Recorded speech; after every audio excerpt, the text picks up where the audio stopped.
I remember thinking, okay, I'm dying. This is what this is. Hi everyone, welcome to another episode of Tiny-tastic Talks. And today we are going to be talking about my journey with my health and Ramsay Hunt syndrome and functional neurological disorder. Really fancy terms, I know, but we're going to get into what in the world they are and what my experience was like with them and is currently with them. So, everything started in May of 2017. I had just finished correcting university papers for this course I was teaching, and the very next day I was feeling off. I had a headache all day. I had an ear cramp, which was so awkward. I was like, what is this?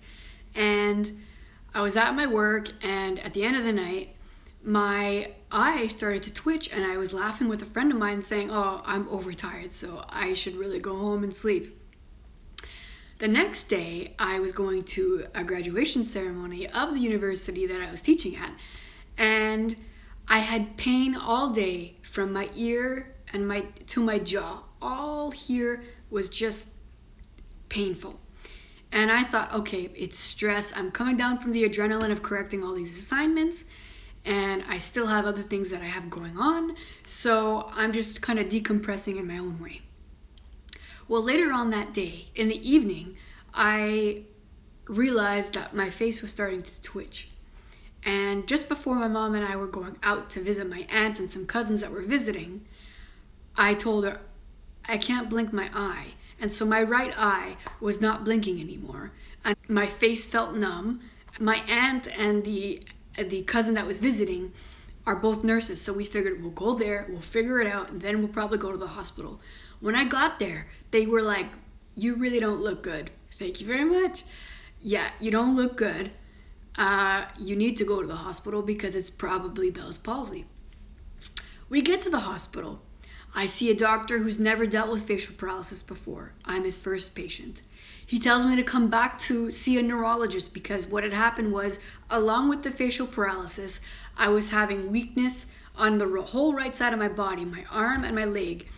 And so they had to rule out a stroke, and I just looked at my dad saying, oh my gosh, like, whew, okay, this is crazy. Luckily that was ruled out. The next day I went back to a neurologist and was assessed, and they said, you have Bell's palsy. Wrong. That is absolutely wrong. Proved over and over again. Little did they know that I was misdiagnosed and that there was a shingle in my ear that no one had caught. That week went, the paralysis was just getting worse, and that's what they were saying to me, that it will get worse before it gets better.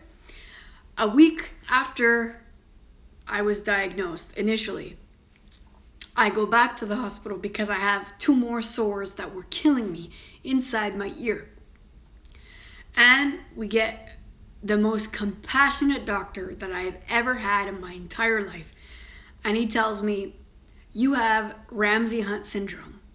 So I'm like, what in the world is that? He says, well, it's worse than Bell's palsy.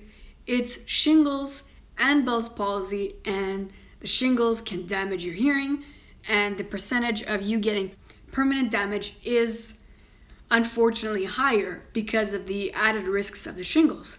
I proceed to ask him, well, can I get a note for work because I can't concentrate on things? And he says, you could do what you want. I'm like, what do you mean I can do what I want? I can't do what I want. So clearly, I can't do what I want. So what do you mean, do what you want? So he would not give me a note for work. He then proceeds to tell me that Jean Chrétien, who was the 20th Prime Minister of Canada, had what I had.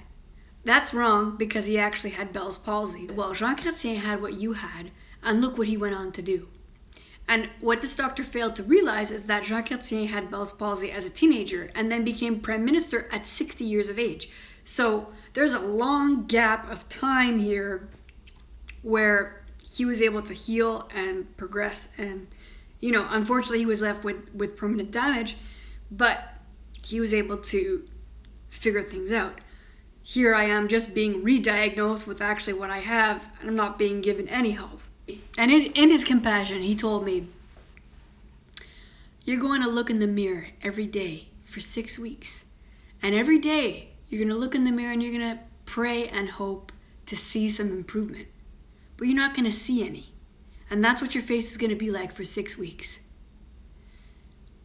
I'm trying to take all this in and be like, okay, my face is going to be like nothing on this side and everything on this side. Hey, so what am I supposed to do with all this info?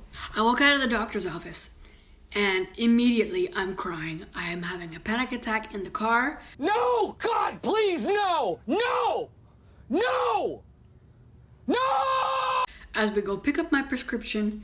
And another thing the doctor said was that the prescription for the antivirals that I was getting probably wasn't going to do anything because I was diagnosed too late. I had a 72-hour window to be able to have those meds do something about the shingles. But yeah, so I'm kind of stuck in a position where I'm going to be taking meds, but they're not going to really help. So that's fun. My face luckily recovered. I do not have any facial damage. I was also put on a steroid called prednisone for longer than what the doctor had originally given me. I was luckily and fortunate enough to see an ENT specialist who gave me prednisone to wean off for a period of 3 weeks. And that's why I recommend to people who have RHS to get on prednisone for a longer amount of time at a stronger dose and then weaned off, because I believe that that's what saved my face to the point where right now I don't have any damage from that. I do, however, have hearing sensitivity, which is called hyperacusis, and that has greatly affected how I live my life in terms of my social activities, greatly diminished. I cannot go to the Starbucks, to a mall, to anything that I used to enjoy doing because my hearing sensitivity has still not calmed down, and it's been 11 months. Throughout the summer, I started to realize some things that didn't quite fit the healing process. I started to twitch on my ring fingers like this. And I wasn't trying to meditate or anything like that, but they would just start doing this. And I thought, well, that's kind of weird, but maybe something's pressing on some nerve and so it's affecting my hands and whatever. So maybe it'll just go away. End of August comes around and my left side starts twitching. So automatically I think, great, I'm the one who has to have, again, the rarest thing happen, which is a Ramsay Hunt on the left side. So I go to the clinic and I make them give me my meds. I'm like, this is what I have. And a week later, the paralysis has not set in yet. So I'm confused and it's moving across to this side, meaning the twitching, it was going like this. It was the weirdest thing. September 1st, 2017, I'm rushed to the hospital because I have difficulty breathing. And in that moment of me telling my mom I can't breathe, my body was giving me a chokehold. That's how I felt.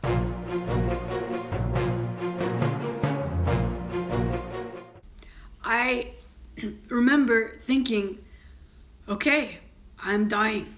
This is what this is. And I didn't see any weird light or anything like that. I was just thinking to myself, okay, have I left anything of impact? That was my question as I'm choking on air, basically. And so I stayed at the hospital for a week. I have the top minds of the hospital not knowing what in the world is wrong with me, 3 different departments not knowing what's going on. Some interns were frustrated with me, dismissed my symptoms as just me being a bit crazy. And that I wasn't in a life-threatening position, so I should just go home. Yeah, not really nice. But there were some that were sympathetic, and luckily I was fortunate that the day before I was discharged, there was a neurologist that came in to do rounds, and he doesn't work at the hospital, he works at another hospital. He comes in the room and he automatically knows what I have, and he tells me that I have functional neurological disorder. So again, I'm thinking, okay, well, what does this mean? I now have two rare things that have happened to me in the last 6 months. Ramsay Hunt syndrome, which is rare enough for someone young as me at 27, and then functional neurological disorder, which again is not known by many medical professionals. And so I'm thinking, okay, what is this? So FND basically is where your brain is sending mixed messages to the rest of your body, and it thinks it's acting normal.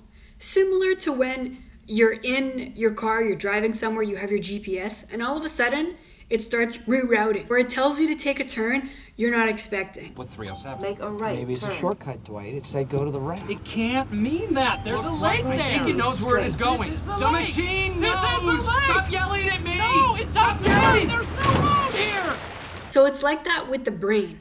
It believes it's acting normally when it's telling my hand to shake, but it's not. So I have to retrain my brain in order to tell it, no, it's not normal that I'm shaking when I'm picking up a box.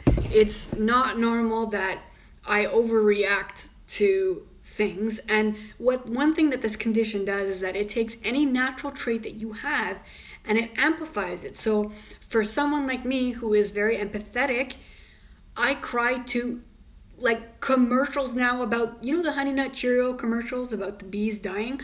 I cry to those things. I'm crying because Doritos are so good.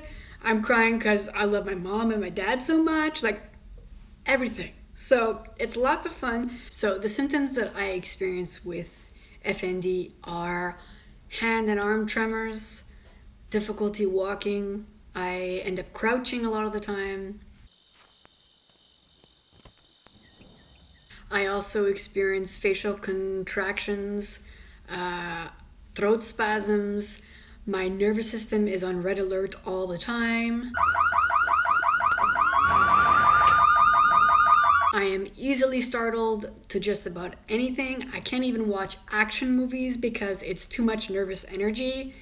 I also experience sleeping difficulties, which sucks. I'm now an insomniac. I also experience chronic fatigue. I get tired just from taking a shower, drying my hair, and doing my makeup. Hand and arm tremors. Occasional nerve pain. I was experiencing a lot of nerve pain in the summer. I wanted to claw my face off. Luckily, now I don't experience it as much, but it's still sometimes there when I've done too much in a day. I am able to have some laughs about it, but it has been very difficult for me. My main goal in telling you my story is that if you have had Ramsay Hunt syndrome and walk away without having any damage facially, this is something that you need to be aware of if you're experiencing any symptoms. I will leave the link down in the description box of a site called neurosymptoms.org. It's by a neurologist named Dr. John Stone. And he has a whole list of symptoms that people experience. He explains what this disorder is. And it's a chronic condition that is something that can go into remission but can come back. Or unfortunately, some people are in wheelchairs because they can't move. You know, it's really on a spectrum and it's very individualized, but I know how debilitating this thing is, and I'm hoping that we can support each other in our journeys. And stay tuned for more. Thank you for listening. I really do appreciate it. Sound off in the comments below. If you like this video, give me a like. If you haven't subscribed yet, then subscribe. I'll be doing more videos like this. That's all I have for you today. See you later.